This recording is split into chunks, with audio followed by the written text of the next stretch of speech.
Hey everybody, I wanted to check in with Judah and just do a little channel on spiritual bypassing. We had a question about that this week, so here we go. Okay, dears, let's talk about spiritual bypassing. It's a word floating around and you may wonder about it. And it is a real thing and it deserves a moment of consideration.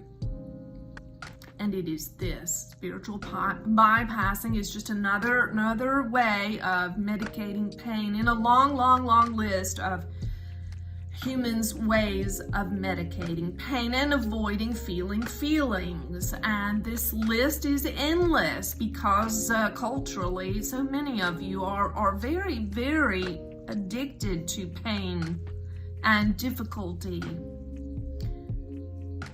Drugs, alcohol, workaholism, gaming, scrolling, illicit sex without attachment, without healthy, loving attachment. There are so many ways, codependency and others, that you, all humans, are medicating. And we're very sad about this because it is such a simple thing to just feel your feelings. You know, children are very simple in their approach to emotion. If a 2-year-old is not given what he wants, he just throws himself on the floor and screams and cries a while. And then he gets up and he's quite okay. And we wish that adults would unlearn this learning they've done, that it's not okay to feel feelings and thereby they must be stuffed, ignored, or medicated. This is making you miserable for no good reason when you can simply feel your feelings, A to Z and everything in between, and be rid of them. And that's the end of them. Why keep them hanging on for years and years? Well, so you see, spiritual bypassing is just another way of repressing and holding on to unwanted emotions. And this is how it looks. It is using your spiritual practice, things that could be good and useful and bring grace and ease into your life, but you use them to medicate or tamp down, push down pain. And these practices could be a myriad of things. They could be even watching channelers such as this one. Or it could be meditating, or having crystals about, or burning sage, or going to prayer meeting, or attending church services, listening to preaching, reading spiritual books, or consuming spiritual videos, yoga. On and on the list could go of things you might use to medicate pain. And so spiritual bypassing is implying that you're skirting around your pain and ignoring it with your spiritual activities. And it's all the more deceptive because you might think, well, this is better than what I did before. This is better than all the sexual addiction or drugs or alcohol or whatever. But it's just the other side of the coin. That is all. And so how do you know if you're doing this sort of thing? Well, check in with yourself. You see, your ego wants to feel special. It wants to be needed. It wants to be seen as wise and loving and as a sage and as some guru that has it all together, or the enlightened person with all the answers.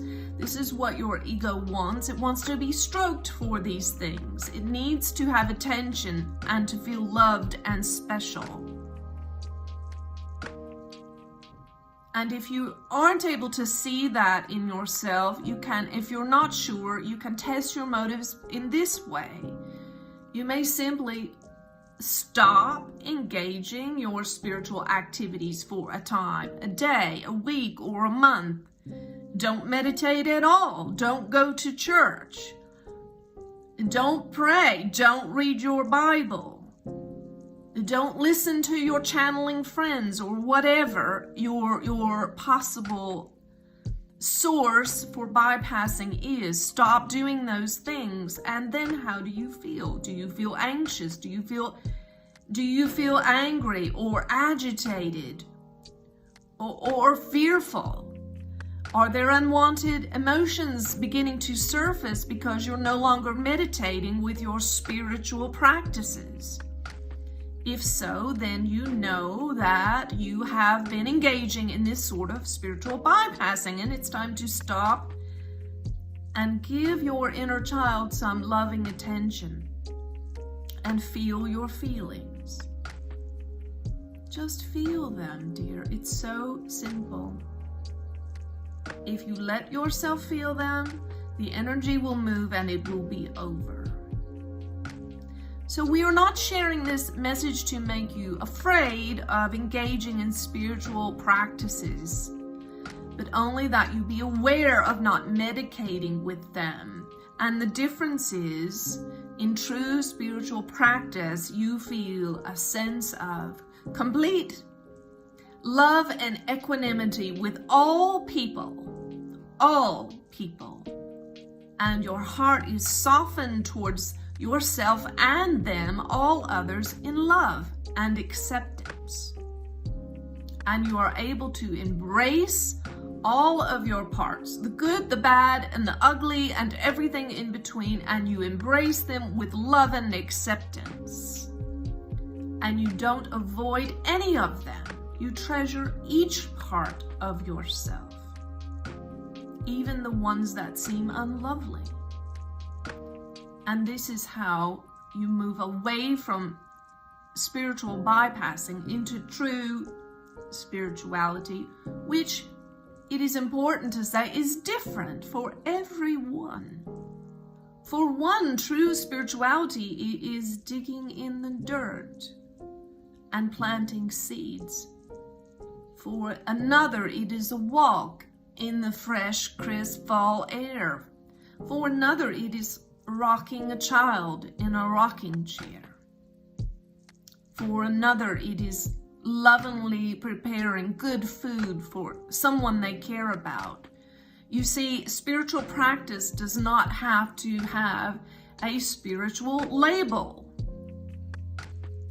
So be free to be creative and explore, and above all things, feel your feelings. Feelings are meant to be felt. They are not meant to be stuffed or repressed or ignored or denied. And we hope something in this has been of help to you and serves you well.